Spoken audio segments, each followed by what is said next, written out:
Class में हम लोग क्या कर रहे हैं, डाइलेक्ट्रिक मटेरियल। तो डाइलेक्ट्रिक मटेरियल में सबसे पहले हम लोग जो आज क्लास में करने वाले हैं वो यहाँ पर है dielectric constant, polar and non polar molecules, polarization of dielectric, dielectric breakdown और क्विज। राइट। तो सबसे पहले आपको मैंने बताया था कि एक कैपेसिटर जो रहता है, ये देखिए ये आपका एक कैपेसिटर है। तो कैपेसिटर कैसे रहता है, एक दो प्लेट्स का अरेंजमेंट है। अगर आप कैपेसिटर में जाते हो तो कैपेसिटर बेसिकली क्या रहता है, दो प्लेट्स का अरेंजमेंट है। ये देखिए ये कैपेसिटर है। बेसिकली कैपेसिटर जो रहता है, ये देखिए स्टूडेंट्स, ये दो प्लेट्स का अरेंजमेंट है। तो इसको हम बोलेंगे एयर कैपेसिटर। तो इसकी जो वैल्यू रहेगी epsilon not into area upon D. तो डी क्या है, ये दोनों प्लेट्स के बीच में डिस्टेंस है। और ए क्या है, ये फेसिंग एरिया ऑफ प्लेट है। ए जो है ये फेसिंग एरिया ऑफ प्लेट है।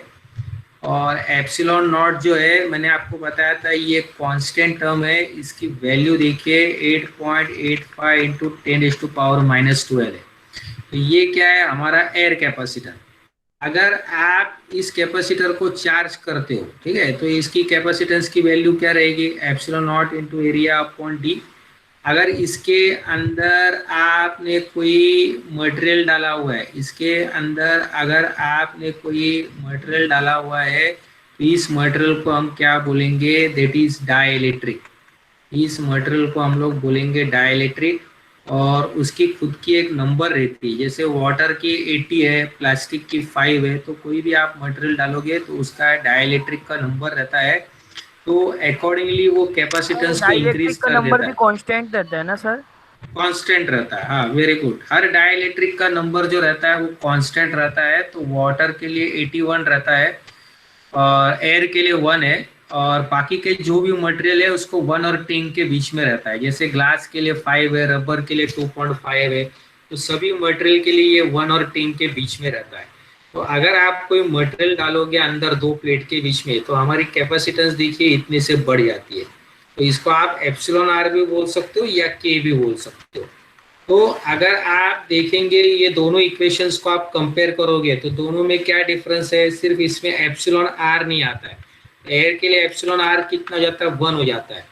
अगर आप कैपेसिटेंस इन मीडियम और कैपेसिटेंस इन एयर को कंपेयर करोगे तो सिर्फ फैक्टर आपको के मिलेगा। तो इसका मतलब अगर आप कैपेसिटेंस फाइंड करते हो विथ मटेरियल और कैपेसिटेंस फाइंड करते हो विदाउट मटेरियल, दोनों को आप डिवाइड करोगे तो आपको ये डाइलेक्ट्रिक कांस्टेंट मिल जाएगा। ठीक है, ये डाइलेक्ट्रिक कांस्टेंट आपको मिल जाएगा। और एक्चुअली क्या हुआ था, ये फैराडे करके जो साइंटिस्ट है, शायद आपको मालूम होगा, उन्होंने ये कैपेसिटेंस निकाला था एयर में। तो उसकी वैल्यू उसने मेजर की। जब उसने अंदर ग्लास डाला तो उसने देखा कि कैपेसिटेंस बढ़ गया। तो कैपेसिटेंस विद ग्लास अगर आप लोगे, कैपेसिटेंस विद ग्लास और कैपेसिटेंस विदाउट ग्लास लोगे, दोनों को डिवाइड करोगे तो जो आंसर मिलेगा वो डाइलेक्ट्रिक कांस्टेंट ऑफ आपका ग्लास का मिलेगा और वो 5 रहेगा। इस तरह से कैपेसिटेंस अगर आप मटेरियल में निकालोगे तो ये सिर्फ आपको यहाँ पर एक डाइलेक्ट्रिक कांस्टेंट मिलेगा। तो dielectric constant into epsilon not, इसको हम लोग dielectric constant into epsilon not, इसको हम क्या बोलते हैं, परमिटिविटी ऑफ फ्री स्पेस। इसको बोलते हैं परमिटिविटी ऑफ फ्री स्पेस और इसको बोलते हैं परमिटिविटी ऑफ मीडियम। तो ये देखो ये एप्सिलॉन है, ये एप्सिलॉन है, इसका मतलब एप्सिलॉन की वैल्यू क्या है, के इंटू एप्सिलॉन नॉट। इसको बोलेंगे permittivity of medium, that is relative permittivity into epsilon not. आपको हाँ बोलिए सर, इसका यूनिट क्या है एप्सिलॉन नॉट का? एप्सिलॉन नॉट का यूनिट यहाँ पर दिया हुआ है फेरिड पर मीटर। हाँ, फेरिड पर मीटर 8.85 इंटू 10⁻⁻12 फेरिड पर मीटर। तो अगर आप एप्सिलॉन आर निकालना चाहते हैं, मतलब डाइलेक्ट्रिक कांस्टेंट को निकालना चाहते हैं, तो एप्सिलॉन और एप्सिलॉन नॉट को भी डिवाइड कर सकते हैं। तो मैं आपको फिर बता रहा हूँ कि अगर हमको डाइलेक्ट्रिक कांस्टेंट निकालना है तो डाइलेक्ट्रिक कांस्टेंट का एक फॉर्मूला क्या है, capacitance with medium divide by capacitance in air, या तो फिर आप परमिटिविटी ऑफ मीडियम का फॉर्मूला देखिए क्या है, epsilon R into epsilon naught. तो ये एप्सिलॉन को आप डिवाइड कर सकते हैं एप्सिलॉन नॉट से, तो ये आपको मिलेगा रिलेटिव परमिटिविटी। ठीक है, तो रिलेटिव, हाँ बोलिए। हाँ हाँ, आपकी आवाज नहीं आ रही है क्लियर। डाइलेक्ट्रिक कांस्टेंट का यूनिट ना, हाँ, डाइलेक्ट्रिक कांस्टेंट का क्या? यूनिट नहीं है ना। नहीं, उसकी कोई यूनिट नहीं है। हाँ, इसकी डाइलेक्ट्रिक तो क्या कांस्टेंट है? की को आप देखिए, अगर आप कैपेसिटेंस विथ मटेरियल को फेरिड में ले रहे हो, कैपेसिटेंस इन एयर को भी फेरिड में ले रहे हो, तो ये कैंसिल हो जाता है। तो डाइलेक्ट्रिक कांस्टेंट की कोई यूनिट नहीं है, ठीक है। अगर आप बोलोगे एप्सिलॉन नॉट की यूनिट क्या है, तो मैंने अभी आपको बताया हुआ है फेरिड पर मीटर। तो एप्सिलॉन नॉट, एप्सिलॉन की भी यूनिट क्या है, फेरिड पर मीटर, तो फेरिड पर मीटर, तो ये कैंसिल हो जाता है। तो dielectric constant has no unit, it is a pure number. जैसे अभी मैंने बताया था वाटर के लिए 81, ग्लास के लिए आपके लिए 5, ये प्योर नंबर है क्योंकि ये रेशियो है, इसकी कोई यूनिट नहीं है। अब बोलिए, हाँ क्लियर है? हाँ ओके। अभी देखिए, ये अभी आपको ये क्लियर हो गया ये कैपेसिटेंस के बारे में कि कैपेसिटेंस कैसे फाइंड करते हैं। अभी हम थोड़े एडवांस टॉपिक में जाएंगे। और स्टूडेंट्स, ये थोड़ा टॉपिक आपके लिए थोड़ा हाई लेवल है क्योंकि आप 10th पास हो, लेकिन जितना होगा उतना मैं सिंपल में आपको कराता हूँ। तो देखिए, जब हम इसके अंदर मटेरियल डालते हैं तो बेसिकली डाइलेक्ट्रिक मतलब इंसुलेटर है। हाँ, डाइलेक्ट्रिक मतलब इंसुलेटर ही है, लेकिन कुछ इंसुलेटर्स ऐसे रहते हैं कि उसके अंदर जो मॉलिक्यूल्स रहते हैं, उसके अंदर आप जानते हो मॉलिक्यूल्स मतलब क्या रहते हैं, प्लस एंड माइनस। आप जानते हो मॉलिक्यूल्स मतलब क्या है, प्लस एंड माइनस। तो सर कोई प्रोटॉन एटम, न्यूट्रॉन ना। हाँ, proton and electron, right, protons and electron. तो प्रोटॉन्स एंड अगर आप इलेक्ट्रॉन्स। देखो, हाँ, प्रोटॉन्स एंड इलेक्ट्रॉन, तो देखो ये सेंटर में न्यूक्लियस रहता है, न्यूक्लियस के प्लस प्लस चार्ज है यानी, और ये देखो इलेक्ट्रॉन है। तो ये कोई भी एक मॉलिक्यूल अगर आप लोगे या एटम लेते हो, तो सेंटर में न्यूक्लियस रहता है जिसके पास प्लस चार्ज रहता है, और वो सराउंडेड रहता है इलेक्ट्रॉन क्लाउड से। तो ऐसे जो मॉलिक्यूल्स रहते हैं इसको हम कहते हैं नॉन पोलर। नॉन पोलर क्यों बोलते हैं, क्योंकि इसके चार्ज सेपरेटेड नहीं है। तो इसका सेंटर ऑफ पॉजिटिव चार्ज और सेंटर ऑफ नेगेटिव चार्ज दोनों एक चार्ज कोइंसाइड होता है। सेपरेटेड नहीं है इसका मतलब क्या है? हाँ, सर चार्ज सेपरेटेड नहीं है इसका मतलब क्या है? चार्ज सेपरेटेड नहीं है मतलब मैं आपको बताता हूँ। अगर आप एक बार मैग्नेट लेते हो, तो बार मैग्नेट में क्या होता है, नॉर्थ पोल के पास चार्ज रहता है प्लस एन, और साउथ पोल के पास चार्ज क्या रहता है, माइनस एन। तो इसको बोलते हैं चार्ज सेपरेशन। अच्छा अगर सर, ओके। आप, हाँ, तो इस तरह से ये चार्ज सेपरेटेड नहीं है। सेंटर ऑफ प्लस चार्ज और सेंटर ऑफ माइनस चार्ज इसका एक ही पॉइंट पे, तो इसके लिए इसको नॉन पोलर कहा गया है। तो जहां पर ये चार्ज सेपरेटेड नहीं है, देखिए ये डायग्राम में आपको दिख रहा है, इसमें स्लाइड में आपको दिख रहा है ये प्लस चार्ज है और ये सराउंडेड है इलेक्ट्रॉन से। तो सेंटर जो रहता है प्लस और सेंटर जो रहता है माइनस का, वो एक ही पॉइंट में, तो इसमें चार्ज सेपरेशन नहीं है। तो इसके लिए इसको नॉन पोलर कहा जाता है। और पोलर का मतलब क्या है, ऑलरेडी उसमें चार्ज सेपरेटेड है, प्लस और माइनस देखिए ऑलरेडी ये सेपरेटेड है। जैसे हमारा बार मैग्नेट रहता है, तो यस सर। नॉर्थ पोल के पास चार्ज प्लस एम है और साउथ पोल के पास चार्ज ये माइनस एम है। तो इस तरह से ये चार्ज सेपरेशन रहता है। तो इसको हम बोलते हैं मैग्नेटिक डाइपोल। तो उसी तरह से इसको बोलेंगे इलेक्ट्रिक डाइपोल। तो शायद आपने फिजिक्स में, यस, इसको बोलेंगे इलेक्ट्रिक डाइपोल क्योंकि दोनों चार्ज सेपरेटेड है, ऐसे प्लस एंड माइनस। तो अगर ये चार्ज सेपरेटेड रहता है तो इसको हम बोलेंगे पोलर मॉलिक्यूल। चार्ज अगर सेपरेटेड नहीं है तो नॉन पोलर मॉलिक्यूल। अगर आप नॉन पोलर मॉलिक्यूल्स में जाते हो तो वो कौन से मॉलिक्यूल रहते हैं, जैसे हाइड्रोजन, नाइट्रोजन, ऑक्सीजन, तो जो एक ही एटम से बने रहते हैं, जैसे hydrogen hydrogen, oxygen oxygen, nitrogen nitrogen. तो यूजुअली वो नॉन पोलर रहता है। नॉन पोलर का मीनिंग क्या है कि इसमें सेंटर ऑफ प्लस और सेंटर ऑफ माइनस कोइंसाइड रहता है। और पोलर का मतलब क्या है कि इसमें ये कोइंसाइड नहीं रहता है, सेपरेटेड रहते हैं। इसमें चार्ज सेपरेटेड रहते हैं। तो वो कौन से मॉलिक्यूल रहते हैं, अलग तरह के एटम के, जैसे हाइड्रोजन, क्लोरीन, वाटर, वाटर देखो H2O। तो हम लोग बोल सकते हैं कि डेली लाइफ में हम लोग वाटर यूज करते हैं, ठीक है। तो वाटर की डाइलेक्ट्रिक कांस्टेंट कितनी है, 80 है, और वो पोलर मॉलिक्यूल है। पोलर मतलब क्या है, उसमें चार्ज सेपरेटेड है। तो पोलर के लिए क्या होना चाहिए, आपके एटम्स अलग टाइप के होने चाहिए। तो ये पोलर है और ये नॉन पोलर है। तो आप देखिए आप क्या होता है, जब आप एक कैपेसिटर आप ले रहे हो, जब आप एक कैपेसिटर आप ले रहे हो, और ये दो प्लेट्स है, आपके पास दो प्लेट है और आपने मान लो इसको चार्ज किया हुआ है, आपने इसको चार्ज किया हुआ है बैटरी लगा के। जब आप इस पे बैटरी लगा रहे हो तब देखिए क्या हो जाता है, ये बैटरी का जो प्लस है, ये प्लेट बैटरी के प्लस को लगाया हुआ है, ये प्लेट बैटरी को माइनस को लगाया हुआ है। तो इसका मतलब ये प्लेट नेगेटिवली चार्ज हो जाएगा, ये प्लेट पॉजिटिवली चार्ज हो जाएगा। अब जब इसमें ये चार्ज बिल्डिंग प्रोसेस चालू होगा तब ऑटोमेटिकली क्या होगा, इसके बीच में एक इलेक्ट्रिक फील्ड हमारा सेटअप होना स्टार्ट हो जाएगा। तो इलेक्ट्रिक फील्ड कहाँ से रहेगा, ये प्लस से लेके माइनस में रहेगा और ये अभी ये चार्ज होल्ड करते रहेगा। तो कैपेसिटर के प्लेट्स के अक्रॉस देखिए ऐसा ये चार्ज होल्ड हो जाएगा और इस प्लेट में क्या हो जाएगा, माइनस चार्ज होल्ड हो जाएगा। तो ये कब तक होल्ड होगा, जब तक कि इसके अक्रॉस हमारा वोल्टेज V नहीं आता है। जितना हमने बैटरी लगाया हुआ है जब तक उतना वोल्टेज नहीं आता है। मान लो अब इधर 5 वोल्ट का बैटरी लगाया हुआ है, जब तक ये 5 वोल्ट नहीं आता है तब तक ये चार्ज स्टोरेशन फॉर्मिंग चालू ही रहता है। जब ये चार्ज स्टोर हो गया, जब इसके अक्रॉस 5 वोल्ट हो गया तब ये रुक जाता है और इसको 5 वोल्ट होने के लिए बहुत कम टाइम लगता है, विद इन 0 सेकेंड ये हो जाता है चार्ज। जैसे ये 5 वोल्ट हो गया अब खत्म, अब और एक चार्ज स्टोर नहीं होगा। तो तब तक ये सर्किट के अंदर क्या होता है, करंट फ्लो हो गया, करंट फ्लो होता है। जब ये पूरा चार्ज हो जाता है तब इसके अंदर कोई करंट नहीं फ्लो होता है, ठीक है। अब हम लोग क्या कर रहे हैं, इसी कैपेसिटर के अंदर हम लोग मटेरियल डाल रहे हैं। आप देखिए अब क्या होता है, जब आप उसके अंदर मटेरियल डालोगे नॉन पोलर, मतलब इस इलेक्ट्रिक फील्ड के अंदर जब आप एक नॉन पोलर मॉलिक्यूल डाल रहे हो, नॉन पोलर मतलब क्या है, इसके प्लस और माइनस जो रहता है सेंटर एक ही पॉइंट में। तो जब हम ऐसे इसको इसके अंदर डाल रहे हैं इलेक्ट्रिक फील्ड के अंदर, ये इलेक्ट्रिक फील्ड को क्या करता है, ये मॉलिक्यूल रिस्पॉन्ड करता है। ये इलेक्ट्रिक फील्ड को मॉलिक्यूल रिस्पॉन्स करेगा क्योंकि इस प्लेट की तरफ प्लस चार्ज है, इस प्लेट की तरफ माइनस चार्ज है।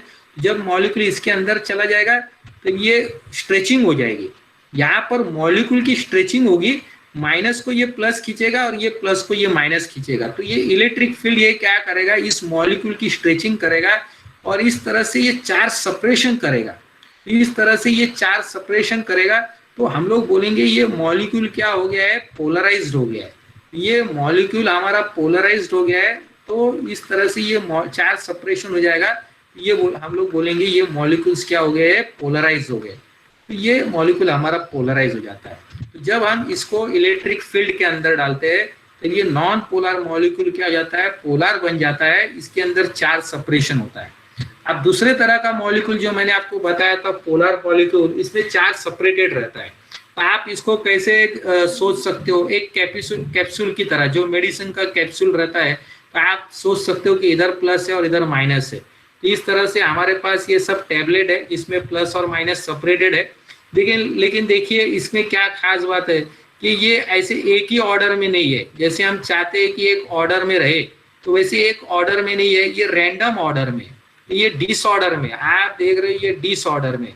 तो हम लोग सोच सकते हैं कि ऐसा कोई पोलर मटेरियल हमने लिया हुआ है, वाटर लिया हुआ है, हाइड्रोजन क्लोराइड लिया है, तो ये डिसऑर्डर में क्यों है, क्योंकि ये टेम्परेचर के ऊपर डिपेंड रहता है इसकी पोलराइजेशन। अगर ये टेम्परेचर ज्यादा रहेगा तो ये पोलराइज नहीं हो जाएगा। तो इसकी पोलराइजेशन कैसे कर सकते हैं, क्योंकि ये टर्न होता है। देखो ये जब इस मटेरियल को इसके अंदर डालता है तो ये माइनस घूमता है, प्लस के पास आता है, ये प्लस घूम के माइनस के पास आ जाता है। तो ये हर मॉलिक्यूल क्या हो जाता है, घूमने लगता है। ये देखिए ये प्लस माइनस की तरफ जाएगा, माइनस प्लस की तरफ जाएगा, ये प्लस माइनस की तरफ जाएगा, माइनस, ये घूमता है। लेकिन ये घुमाना कितना आसान रहेगा, ये टेम्परेचर के ऊपर डिपेंड रहेगा। अगर हमारा टेम्परेचर बहुत ज्यादा रहेगा तो ये घूम नहीं पाएगा, तो इसको घुमाना बहुत डिफिकल्ट रहेगा। तो ये चैलेंज रहता है कि जो मॉलिक्यूल्स जिसके अंदर रैंडम ओरिएंटेशन है, मतलब ये डिसऑर्डर है, ये डिसऑर्डर है, ये डिसऑर्डर किसके ऊपर डिपेंड रहता है, टेम्परेचर के ऊपर। तो अगर हमारा ये मटेरियल जो हम ले रहे हैं अगर ये गर्म है, मतलब इसकी टेम्परेचर ज्यादा है, तो फिर इसको अगर इसके अंदर डालेंगे तो ये घुमा नहीं पाएगा इसको इलेक्ट्रिक फील्ड, ये इलेक्ट्रिक फील्ड इसको रोटेट नहीं कर पाएगा। तो जितना टेम्परेचर ज्यादा रहेगा इस मटेरियल का, उतना इसको ऑर्डर में लाना बहुत डिफिकल्ट रहेगा। तो एक मैं दो चीज बता रहा हूं आपको कि मान लो अगर नॉन पोलर का कोई भी टेम्परेचर होने दो, लेकिन अगर इसको इस मटेरियल के अंदर डालेंगे, इस मटेरियल को अंदर इलेक्ट्रिक फील्ड में डालेंगे तो ये स्ट्रेच हो जाएगा, प्लस और माइनस सब सेपरेट हो जाएगा, तो ये पोलराइज हो जाएगा। अब इसको पोलराइज करने का एक ही तरीका है कि इसको ऐसे ऑर्डर में लाना पड़ेगा आपको, ठीक है। तो ऑर्डर में लाने के लिए क्या है, इसकी टेम्परेचर कम होनी चाहिए। अगर ये टेम्परेचर ज्यादा है तो इसको टर्न करना बहुत डिफिकल्ट रहेगा, क्योंकि ये टर्न होता है, क्योंकि ये डाइपोल है तो ये टर्न हो जाता है, माइनस प्लस की तरफ जाता है, प्लस माइनस की तरफ, माइनस प्लस की तरफ, प्लस। तो ये हर मॉलिक्यूल क्या होता है, रोटेट होता है। और ऐसे पोलराइजेशन को हम क्या बोलते हैं, ओरिएंटेशन पोलराइजेशन। और चार्ज सेपरेशन को हम लोग क्या बोलते हैं, इलेक्ट्रॉनिक पोलराइजेशन। तो इलेक्ट्रॉनिक पोलराइजेशन जो है वो टेम्परेचर के ऊपर डिपेंडेंट नहीं है, ओरिएंटेशन पोलराइजेशन जो है वो टेम्परेचर के ऊपर डिपेंडेंट है, ठीक है। और गैस में क्या होता है, ये दोनों पोलराइजेशन रहता है। तो ये ओरिएंटेशन पोलराइजेशन है। तो अगर आपके पास मटेरियल के अंदर इस तरह के मॉलिक्यूल है और अगर आप इलेक्ट्रिक फील्ड में डाल रहे हो तो इस तरह का पोलराइजेशन हो जाता है, जिसको कहा जाता है इलेक्ट्रॉनिक। अगर आपके पास कोई मटेरियल है और इसमें इस तरह के मॉलिक्यूल्स है, मतलब परमानेंट डाइपोल है, परमानेंट डाइपोल्स है, तो इसमें इस तरह का पोलराइजेशन होता है, उसको कहा जाता है ओरिएंटेशन पोलराइजेशन। अगर आपके पास कोई मटेरियल है उसमें ये दोनों तरह के मॉलिक्यूल है, तो दोनों तरह का पोलराइजेशन होगा, इलेक्ट्रॉनिक एंड ओरिएंटेशन। लेकिन ध्यान में रखिए कि ये जो पोलराइजेशन है ये टेम्परेचर के ऊपर डिपेंडेंट है। अगर ये मटेरियल बहुत गर्म रहेगा तो इसके अंदर जो मॉलिक्यूल्स है उसको टर्न करना बहुत हार्ड रहेगा। तो ये पोलराइजेशन को कहा जाता है ओरिएंटेशन और ये पोलराइजेशन को कहा जाता है इलेक्ट्रॉनिक पोलराइजेशन। ये देखिए मैंने यहाँ पर लिखा हुआ है कि पोलर मॉलिक्यूल्स मतलब क्या है, उसके अंदर चार्ज सेपरेटेड रहते हैं। जैसे हम लोग इसको टैबलेट की तरह सोच सकते हैं, इधर प्लस है इधर माइनस है, या एक मैग्नेट की तरह, इधर नॉर्थ पोल है और इधर साउथ पोल है। नॉर्थ पोल के पास चार्ज रहता है प्लस एम, साउथ पोल के पास रहता है माइनस एम। तो चार्ज सेपरेटेड रहते हैं तो इसको कहा जाता है पोलर। तो इसके अंदर परमानेंट रहता है, परमानेंट डाइपोल रहता है। डाइपोल मतलब क्या है, परमानेंट ऐसे चार्ज सेपरेटेड रहते हैं। और नॉन पोलर का मतलब क्या है, उसके अंदर इंड्यूस डाइपोल रहता है। इंड्यूस का मतलब क्या है, ये टेम्पररी है। मतलब देखो ये स्ट्रेचिंग हो गई, जब इसको बाहर निकालेंगे तो ऐसा आ जाएगा। तो इसका मतलब इसके अंदर जो चार्ज सेपरेशन होता है ये परमानेंट नहीं है, ये टेम्पररी है। इसके लिए इसको कहा जाता है इंड्यूस। मतलब आप चार्ज सेपरेशन कब कर सकते हैं, सिर्फ इलेक्ट्रिक फील्ड के अंदर, सिर्फ इलेक्ट्रिक फील्ड के अंदर चार्ज सेपरेशन कर सकते हैं। और ये रिवर्सिबल है। रिवर्सिबल मतलब जैसे ही मटेरियल को बाहर निकालेंगे फिर ये ऐसा आ जाएगा। तो इसके लिए इसको कहा जाता है इंड्यूस है। इसके अंदर जो पोलराइजेशन है इंड्यूस है। फिर इसके अंदर जो पोलराइजेशन है वो टेम्परेचर डिपेंडेंट है। मतलब ये जो पोलराइजेशन हो रहा है ओरिएंटेशन, ये मैंने आपको बताया, अगर टेम्परेचर ज्यादा रहेगा तो इसको घुमाना बहुत हार्ड पड़ जाएगा। तो ये टेम्परेचर डिपेंडेंट है। लेकिन जो नॉन पोलर मॉलिक्यूल्स है ये ऐसे वाले, तो इसको हम लोग को चार्ज सेपरेट करना है। तो चार्ज सेपरेशन जो है वो टेम्परेचर के ऊपर डिपेंडेंट नहीं है, वो इंडिपेंडेंट है टेम्परेचर के ऊपर, ठीक है। तो देखो पोलर मॉलिक्यूल्स का मतलब क्या है, ये चार्ज ऑलरेडी परमानेंटली सेपरेटेड रहते हैं, ठीक है। तो इसका कोई चांस नहीं है कि ये दोनों कोइंसाइड होंगे। लेकिन नॉन पोलर का मतलब क्या है, ये दोनों कोइंसाइड होते हैं, प्लस और माइनस, ठीक है। लेकिन इसको आप चार्ज सेपरेट कर सकते हो, कैसे, इलेक्ट्रिक फील्ड के अंदर डाल के। लेकिन जैसे ही आप इलेक्ट्रिक फील्ड को निकाल दोगे तो ये फिर अपने ओरिजिनल पोजीशन में आ जाता है। तो इसके लिए इसको बोलते हैं इंड्यूस है। चार्ज सेपरेशन जो है वो इंड्यूस है। और चार्ज सेपरेशन को क्या बोलते हैं, इलेक्ट्रिक डाइपोल। तो इसके अंदर जो इलेक्ट्रिक डाइपोल रहता है वो इंड्यूस है, मतलब टेम्पररी है। फिर इसके अंदर जो आप पोलराइजेशन करने वाले हो, मतलब जो चार्ज सेपरेशन आप करने वाले हो, वो कोई टेम्परेचर के ऊपर डिपेंडेंट नहीं। पोलराइजेशन मतलब क्या है, आप एक ऑर्डर में लाने वाले हो और सब चार्ज सेपरेट करने वाले हो। तो इस मटेरियल को अंदर अगर आप इलेक्ट्रिक फील्ड के अंदर डालोगे और इससे चार्ज सेपरेशन करोगे, पूरा एक ऑर्डर में लेके आ जाओगे, तो उसको बोलते हैं पोलराइजेशन। उसका कोई टेम्परेचर से कोई लेना देना नहीं है। लेकिन इसको अगर आप एक ऑर्डर में लाना चाहते हो तो वो एक टेम्परेचर के ऊपर डिपेंडेंट है। तो ऐसे पोलराइजेशन को कहते हैं ओरिएंटेशन। मतलब ये घुमाना रहता है, घुमाने वाले पोलराइजेशन को कहा जाता है ओरिएंटेशन। ये टेम्परेचर के ऊपर डिपेंडेंट है। अगर मटेरियल बहुत हाई टेम्परेचर पे है तो इनको घुमाना बहुत हार्ड पड़ जाएगा। तो इनको स्ट्रेच करना कोई आसान है, कोई भी टेम्परेचर पे इसको हम स्ट्रेच कर सकते हैं। तो ओरिएंटेशन जो रहता है ये इंडिपेंडेंट रहता है। जो नॉन पोलर वाले पोलराइजेशन है वो इंडिपेंडेंट है टेम्परेचर के, और जो पोलराइजेशन है, पोलर मॉलिक्यूल है, उसके पोलराइजेशन जो है डिपेंडेंट है टेम्परेचर पे। अब मैं आपको कैपेसिटेंस का मैकेनिज्म समझाता हूँ। कि अगर आपने देखिए यहाँ पर दो प्लेट लिया हुआ है और दो प्लेट को आपने, ठीक है, आपने घर पे आपके पास दो प्लेट है, आपको चार्ज करनी है। तो आप दुकान में चले गए और 1.5 वोल्ट की आपने बैटरी लाई 1.5 का, 1.5 वोल्ट का आपने बैटरी लाया। ये वाले जो बैटरी टर्मिनल है इसके पास प्लस चार्ज है, ये वाला बैटरी टर्मिनल इसके पास नेगेटिव चार्ज है, तो ये मेटल प्लेट है, ऑटोमेटिकली इसके पास ऐसा माइनस चार्ज स्टोर हो जाएगा। तो यहाँ से जो माइनस चार्ज है वो इधर आ जाएगा, यहाँ के जो प्लस चार्ज है ये इधर आ जाएगा, मतलब आप इसको चार्ज कर सकते हो। जब ये चार्ज हो जाएगा तब ये इलेक्ट्रिक फील्ड बनाना स्टार्ट कर देगा। इलेक्ट्रिक फील्ड कहाँ से रहेगी, आपके प्लस से लेके ये माइनस में रहेगी। लेकिन ये कब तक चार्ज स्टोर करेगा, जब तक कि इसके अक्रॉस बराबर 1.5 वोल्ट नहीं आता। एक बार 1.5 वोल्ट आ गया तो ये रुक जाएगा। आप ऐसा नहीं बोल सकते ये चार्ज स्टोर करते जाएगा, चार्ज स्टोर करते जाएगा, चार्ज स्टोर करते जाएगा, नहीं। जो ये कब तक चार्ज स्टोर करेगा, जब तक कि इसके अक्रॉस 1.5 वोल्ट नहीं आ गया। अभी एक 1.5 वोल्ट आ गया तो ये चार्ज हो गया, ठीक है। अब ये प्लेट प्लस है, अब ये प्लेट माइनस है। अब इसके अक्रॉस अगर आप वोल्ट मीटर लगा रहे हो तो ये आपको 1.5 वोल्ट दिखा रहा है, कोई प्रॉब्लम नहीं, आपको ये 1.5 वोल्ट दिखाएगा क्योंकि ये 1.5 वोल्ट का बैटरी बन गया। ध्यान में रखो, कैपेसिटर भी एक तरह का बैटरी रहता है, तो ये 1.5 वोल्ट का बैटरी बन गया है। लेकिन आप इस स्लाइड में देखो, ये देखो यहाँ पर दिखा रहा है कि ये बैटरी बन गया है और ये कुछ वोल्टेज दिखा रहा है यहाँ पर, ठीक है, 4 वोल्ट दिखा रहा है, ठीक है। इसको 4 वोल्ट का चार्ज दिया हुआ है, 4 वोल्ट लगाया हुआ है, तो ये 4 वोल्ट की बैटरी बन गई। लेकिन जैसे ही इसके अंदर कोई मटेरियल डालेंगे, हम लोग कांच डाल दिया, तो समझो हमने कांच डाल दिया, तो देखो इसका वोल्टेज कम हो जाता है। आप देख रहे हो इसका वोल्टेज क्या हो रहा है, यहाँ पर कम हो रहा है, ये 3 वोल्ट का बन रहा है, तो इसका जो वोल्टेज है ये कम हो गया है। तो आप देखो फिर इसका C कैसे बढ़ा हुआ है, क्योंकि C बढ़ाने का, C किसके ऊपर डिपेंड है, चार्ज और वोल्टेज के ऊपर।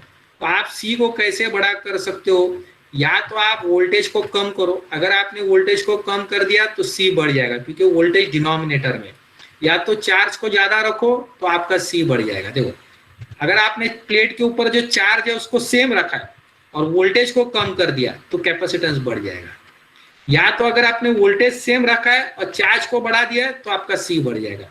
अब ये केस में क्या हो रहा है, आपने ये बैटरी को निकाल दिया, ठीक है, तो आप इसके वोल्टेज को चेंज कर सकते हो।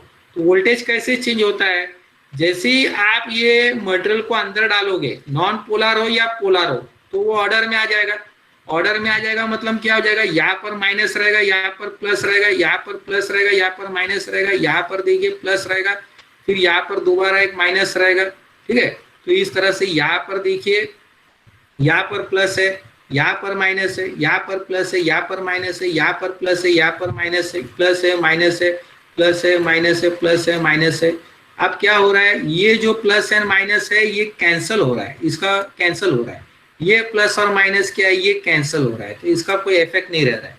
लेकिन जो एक कॉर्नर में जो प्लस और माइनस है वो कैंसिल नहीं हो रहा है। तो ये डाइलेक्ट्रिक क्या करता है, एक बहुत पतली लेयर में यहाँ पर चार्ज स्टोर हो जाती है, ठीक है, ये प्लस और माइनस, तो ये खुद का एक चार्ज स्टोरेज कर लेता है। तो डाइलेक्ट्रिक क्या करता है, खुद का एक चार्ज स्टोरेज कर लेता है। एक साइड में माइनस लेयर बनता है, एक साइड में प्लस लेयर बनता है। तो इसका क्या इफेक्ट होता है कि मान लो अगर इस प्लेट को आपने पॉजिटिवली चार्ज किया हुआ है, इस प्लेट को आपने पॉजिटिवली चार्ज किया हुआ है और इस प्लेट को आपने नेगेटिवली चार्ज किया हुआ है, तो इसकी जो इलेक्ट्रिक फील्ड बनती है वो किसके ऊपर डिपेंड रहता है। ये देखिए इलेक्ट्रिक फील्ड का फॉर्मूला क्या है, potential difference divide by D.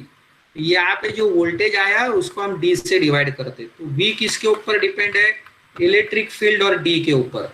मतलब दोनों में से कोई भी एक चीज कम हो गया तो हमारा वोल्टेज कम हो जाएगा। ये फॉर्मूला आपको बता रहा है, ये वोल्टेज 1.5 वोल्ट जो दिखा रहा है आप कैसे मेजर कर सकते हो, कोई भी पॉइंट में आपका इलेक्ट्रिक फील्ड सेम रहता है, तो इलेक्ट्रिक फील्ड और डी को मल्टीप्लाई करेंगे, डी मतलब दोनों प्लेट के बीच में डिस्टेंस है, तो आपका वी सेम वी बनेगा। तो अगर आप वी को कम करना चाहते हो तो या तो इलेक्ट्रिक फील्ड को कम करो या तो डी को कम करो। तो डी तो आपने सेम रखा हुआ है, अब जब ये डाइलेक्ट्रिक पोलराइज हो जाएगा तो यहाँ पर एक प्लस आ रहा है, यहाँ पर माइनस आ रहा है, तो देखो ये खुद का एक इलेक्ट्रिक फील्ड बना रहा है, ये खुद का एक लाइन्स बना रहा है। इधर मान लो अभी इसने खुद के लाइन्स बना लिए 1 2 3 4 5 6, और यहाँ पर 1 2 3 4 5 6 7, और मान लो अभी यहाँ पर 8 है, 9 है, 10 है, 10 लाएंगे और यहाँ पर 6 लाएंगे, तो 10 - 6 कितना हो गया 4, तो सिर्फ हमारे 4 लाइन बचेंगे अंदर, मतलब हमारी इलेक्ट्रिक फील्ड कम हो गई।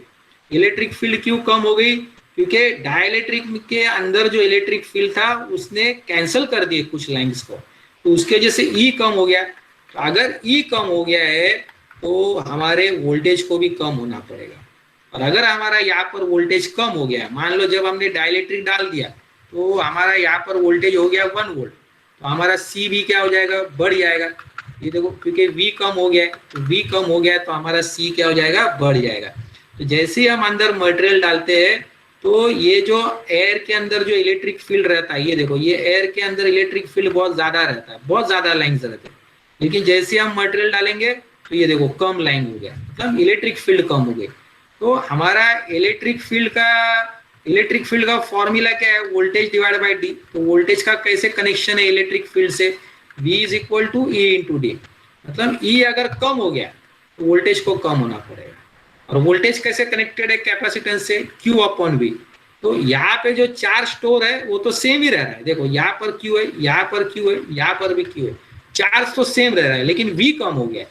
V कम हो गया है तो कैपेसिटेंस को क्या होना पड़ेगा, बढ़ना पड़ेगा।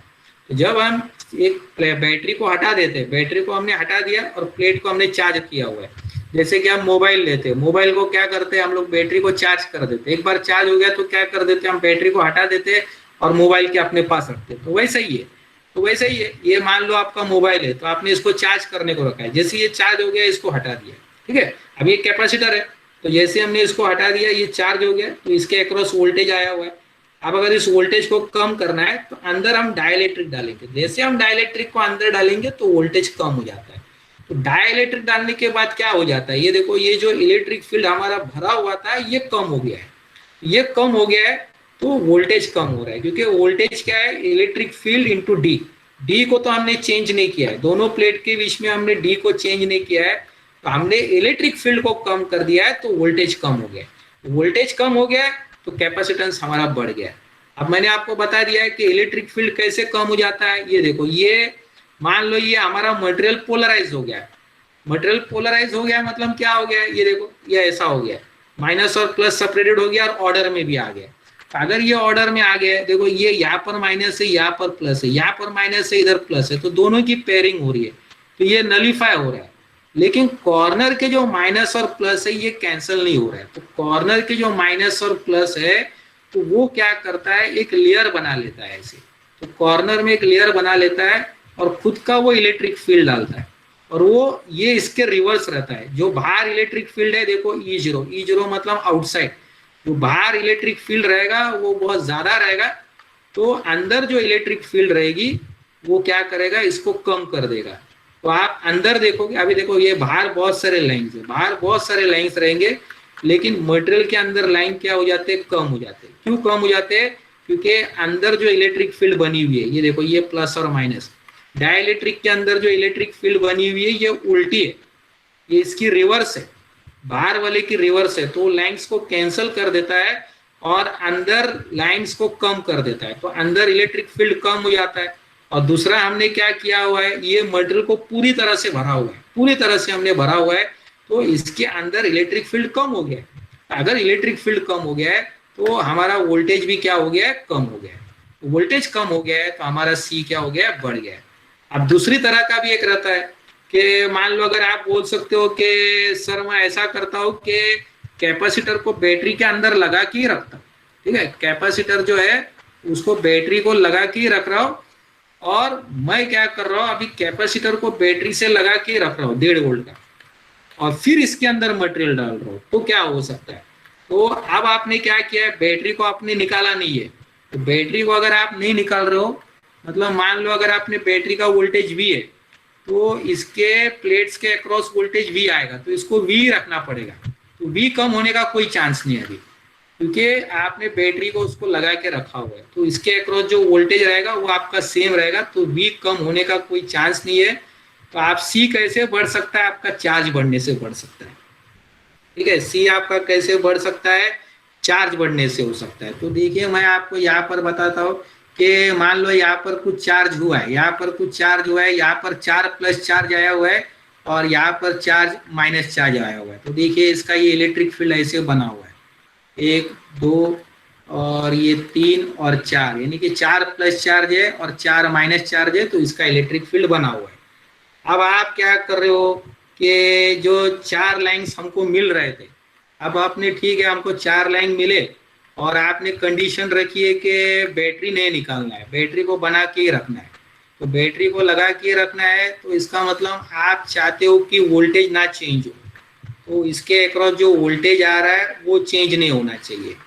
ठीक है, इसके अक्रॉस देखिए ये 4 लाइन है, तो आप चाहते हो कि इसके अक्रॉस जो वोल्टेज है उसको बना के ही रखना है। तो वोल्टेज कैसे बनेगा, आपको इलेक्ट्रिक फील्ड सेम रखनी पड़ेगी और डिस्टेंस सेम रखना पड़ेगा, क्योंकि वोल्टेज का फॉर्मूला क्या है, इलेक्ट्रिक फील्ड इनटू डिस्टेंस। मतलब ये 4 लाइन को बना के रखना पड़ेगा। लेकिन क्या हो रहा है, जब आप डाइलेक्ट्रिक डाल रहे हो, मान लो अगर डाइलेक्ट्रिक आपने डाला हुआ है और पूरी तरह से आपने भरा हुआ है, ठीक है, तो इसके अंदर 2 इधर माइनस आ गया और 2 प्लस आ गया, तो क्या हो जाएगा, ये reverse magnet electric field setup करेगा। तो इसके वजह से क्या हो जाएगा, इसमें से 2 लाइन हमारे कैंसिल हो जाएंगे। ये देखो ये 4 लाइन थे, तो 4 में से ये 2 कैंसिल हो गए। तो आप जब 2 लाइन कैंसिल हो गए तो इसका 2 लाइन आपका कैंसिल हो जाएगा, तो इसका मतलब आप अंदर कितने लाइन रहेंगे, सिर्फ 2 ही लाइन रहेंगे। ये देखो, क्योंकि 2 लाइन कैंसिल हो गए। ये देखो ये ऐसा आ रहा था इसका इलेक्ट्रिक फील्ड और इसका ऐसा आ रहा था, तो ये 2 लाइन तो कैंसिल हो गए। तो अभी अंदर आपकी इलेक्ट्रिक फील्ड कम हो गई, यानी ये कम हो गया, तो आपका वी भी कम होना चाहिए। वी को बना के रखने के लिए क्या होगा, बैटरी से और चार्ज निकलेगा इधर। ये देखो जितना कम हो गया उतना और 2 चार्ज निकलेगा, तो और यहाँ से 2 प्लस माइनस चार्ज निकलेगा और 2 लाइन और बढ़ जाएगा। ये देखो 2 लाइन जो कम हुआ था वो बढ़ जाएगा। इस तरह से हमारे 4 लाइन हो जाएंगे। इसका मतलब यहाँ पे हमारा चार्ज क्या हो गया है, बढ़ गया है। तो चार्ज बढ़ रहा है तो इसके लिए हमारा सी क्या हो रहा है, ये देखो ज्यादा हो रहा है। तो यहाँ पर चार्ज ज्यादा है, यहाँ पर कम है। यहाँ पर कितने 4 है, यहाँ पर कितने 6 है, तो हमारा चार्ज बढ़ गया, तो इसके वजह से सी क्या हो गया है, बढ़ गया। तो इस तरह से इसमें हमारा चार्ज बढ़ जाता है तो हमारा ये सी बढ़ जाता है। तो कहने का मतलब क्या है, जब आप डाइलेक्ट्रिक डालते हो तो आपका सी बढ़ जाता है। तो ये माइकल फेरेडे करके था, उसने उसके अंदर कांच डाला था, तो कांच डालने के बाद उसने देखा ये सी कैसे बढ़ रहा है। तब उनको पता चला कि ग्लास, माइका, ये सब मटेरियल जो रहता है, वाटर, इसके अंदर मॉलिक्यूल्स रहते हैं, या तो पोलर रहते हैं या तो नॉन पोलर रहते हैं। जैसे वाटर रहता है उसमें मॉलिक्यूल्स रहते हैं, ये पोलर रहते हैं। तो जब आप इन मटेरियल के अंदर डालते हो, ये एक्सपेरिमेंट करने से मालूम पड़ा कि वाटर के अंदर जो मॉलिक्यूल्स रहते हैं वो पोलर रहते हैं, उसके अंदर चार्ज सेपरेटेड रहते हैं। तो जब आप उसको कैपेसिटर के अंदर डालोगे तो ये ऐसे घूमेगा और एक ऑर्डर में आ जाएगा, और फिर ये क्या कर देता है, आपकी इलेक्ट्रिक फील्ड को कम कर देता है, तो इससे ये कैपेसिटेंस बढ़ जाता है। तो तब इसके बाद पता चला कि ये सब मटेरियल के अंदर क्या है, मॉलिक्यूल्स है। और इस तरह से ऐसे मटेरियल डालते हैं जिसके अंदर मॉलिक्यूल्स है और जो पोलराइज हो जाए। तो या तो नॉन पोलर डालो या तो आप पोलर डालो।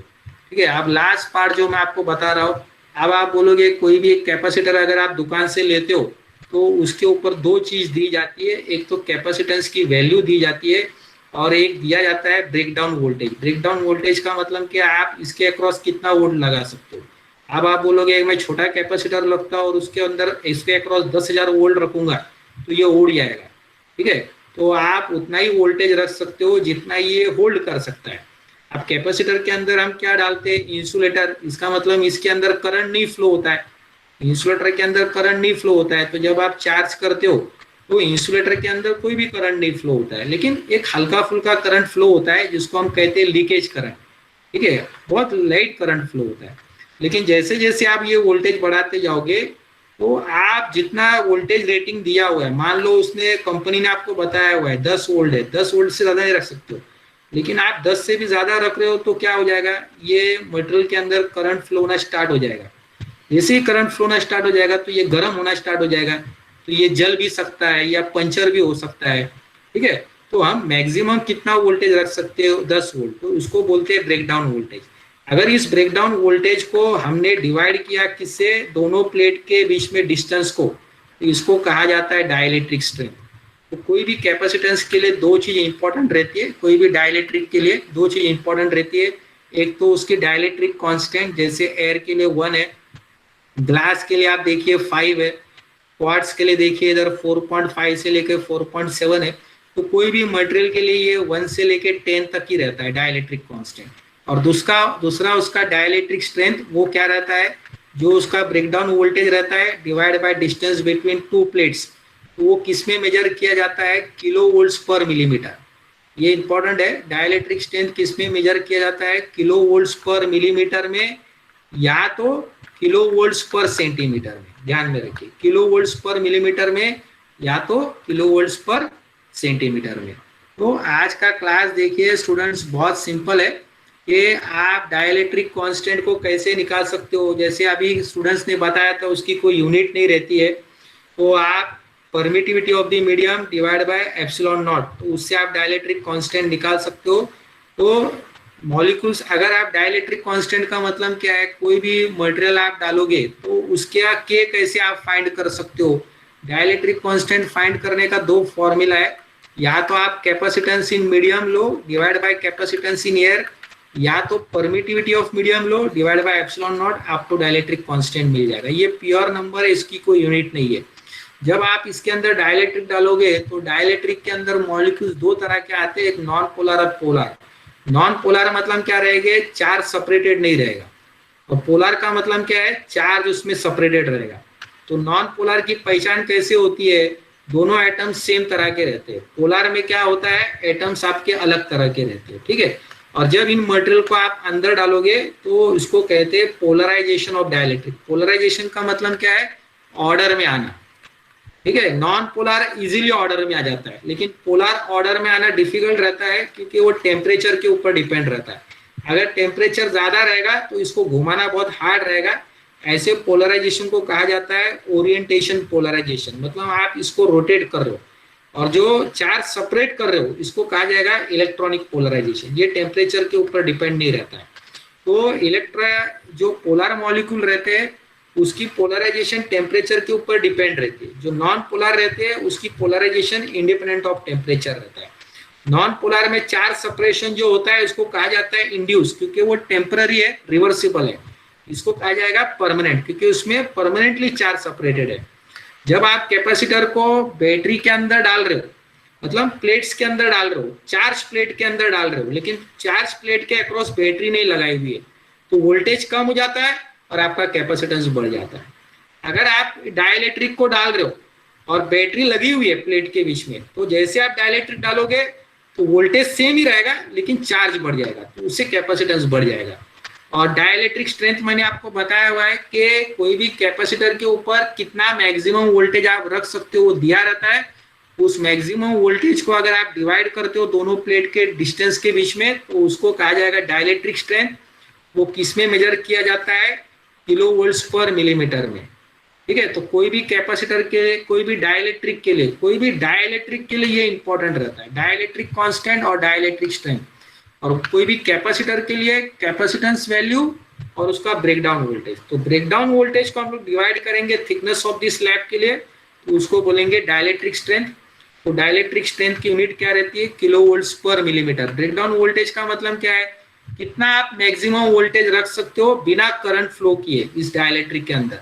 अगर आप इस वोल्टेज को क्रॉस करोगे तो डाइलेक्ट्रिक के अंदर बहुत करंट फ्लो होगा और ये जल जाएगा पूरा, ठीक है। तो I hope students it is clear to all of you.